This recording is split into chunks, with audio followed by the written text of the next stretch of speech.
তোমাদের জবা গাছকে এই গরমে সুস্থ সতেজ আর খুব হেলদি রাখতে চাও তো আজকের এই ভিডিওটা তোমাদের জন্য। তো সামনে যে প্রচণ্ড গরম পড়তে চলেছে, তো এই গরমে আমরা খেয়াল করে দেখব আমাদের জবা গাছগুলো খুব দুর্বল হয়ে পড়ছে, গাছে ফুল আসছে না বা গাছে কুড়ি ঝরে যাচ্ছে। তো এই মুহূর্তে যদি আমরা গাছে একটা মিক্সড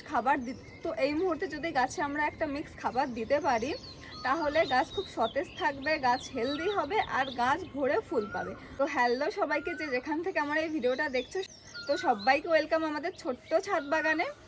তো আজকে তোমাদের দেখাবো একটা 10 ইঞ্চি টবের জবা গাছের জন্য একটা মিক্স খাবার তৈরি। আর ভিডিওর শেষে তোমাদের জন্য একটা টিপস থাকবে, একটা তরল খাবার তৈরি করে আমি তোমাদের দেখাবো, যেটা এই গরমে তোমরা যে কোনো গাছের ক্ষেত্রে ব্যবহার করতে পারবে। তো চলো তাহলে আজকে ভিডিওটা শুরু করা যাক।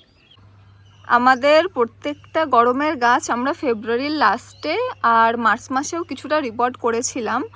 আর রিপোর্ট করার সময় গাছে যে নর্মাল মিক্স খাবার দেয়, যেরকম গোবর সার, হাড়কুচি, শিংকুচি, সেগুলোই দিয়ে দিয়েছিলাম। আর এই মাসের মধ্যেই দেখো গাছে নতুন নতুন ব্রাঞ্চ বেরিয়ে কি সুন্দর কুড়ি ধরেছে। তো এই মুহূর্তে গাছে একটা খুব ভালো মিক্স খাবার দিয়ে দিতে হবে, যাতে এই কুড়িগুলো গাছে ঠিকঠাকভাবে ধরে থাকে আর গাছে ফুলও ঠিকঠাক আসে। আর নেক্সট যে গরম আসতে চলেছে, গরমের যে প্রচণ্ড তাপ এই গাছ পাবে, সেই তাপও যেন প্রপারলি সহ্য করতে পারে। প্রথমে এখানে আমি ইউজ করছি 2 চামচ হাড়কুচি। এবার এই হাড়কুচি শেকড়ের বৃদ্ধি করে আর ফুল ফোটাতে হেল্প করে। তারপরে ইউজ করছি এখানে 1 চামচ কলার খোসা গুঁড়ো। এটা গাছে পটাশিয়াম বৃদ্ধি করে যাতে প্রচুর ফুল ফোটে গাছে। তারপরে ইউজ করছি 2 চামচ সর্ষে খোল গুঁড়ো। এটা হচ্ছে গাছে নাইট্রোজেন সরবরাহ করে যাতে গাছ খুব সবুজ থাকে আর সতেজও থাকে। তারপরে ব্যবহার করছি এখানে 1 চামচ নিম খোল, যেটা প্রাকৃতিক কীটনাশক হিসেবে কাজ করে। তারপরে ইউজ করছি 1/2 চামচ ডিমের খোসা গুঁড়ো। এটা গাছে ক্যালসিয়াম সরবরাহ করে যাতে গাছের কাণ্ড খুব শক্ত হয়। তারপরে ব্যবহার করছি 1/2 চামচ এপসাম সল্ট। এটা গাছের পাতা খুব সবুজ রাখে আর গাছের ফুলের রং খুব উজ্জ্বল করে। আর সবথেকে লাস্ট ইউজ করছি হচ্ছে 1 চামচ ভার্মি কম্পোস্ট বা গোবর সার। যদি তোমরা গোবর সার ব্যবহার করো তাহলে 1 থেকে 2 বছরের পুরনো ব্যবহার করবে।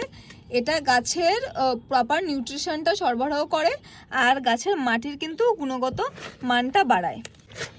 এবার এই পুরো খাবারটাকে খুব ভালোভাবে মিশিয়ে গাছের গোড়ায় ব্যবহার করতে হবে।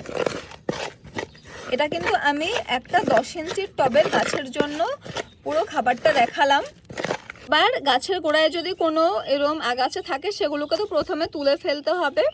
তারপরে গাছের গোড়ার মাটি খুব হালকাভাবে খুঁড়ে দিতে হবে।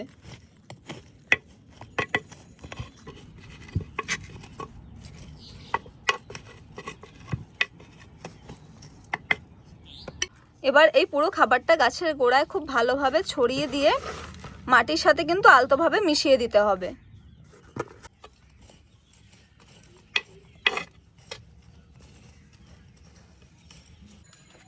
যে কোনো গাছে খাবার দেওয়ার পরে কিন্তু এরমভাবে গাছ ভরে গাছে জল দিয়ে দিতে হবে।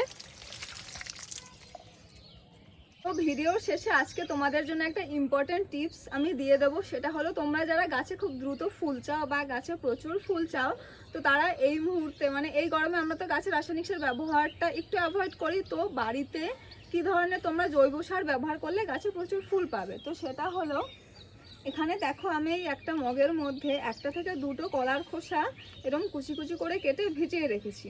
তো এরম ভাবে ভিজিয়ে তোমরা 24 থেকে 48 ঘন্টার মতো রাখবে। তারপরে এই জলটার সাথে, মানে এখানে 1 মগ জল রয়েছে, এই জলের সাথে আরও 6 থেকে 7 গুণ নর্মাল জল খুব ভালোভাবে মিশিয়ে গাছের গোড়ায় ব্যবহার করবে।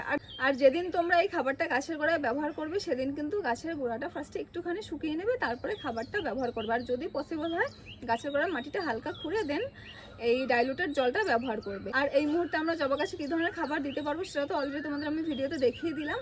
তো তাহলে আজকের জন্য ভিডিওটা এটুকুই থাক, দেখা হবে পরের কোনো ভিডিওতে। ততদিন অবধি তোমরা সবাই খুব ভালো থাকো, সেফ থাকো। আজকের জন্য আসি তাহলে, চলো টাটা।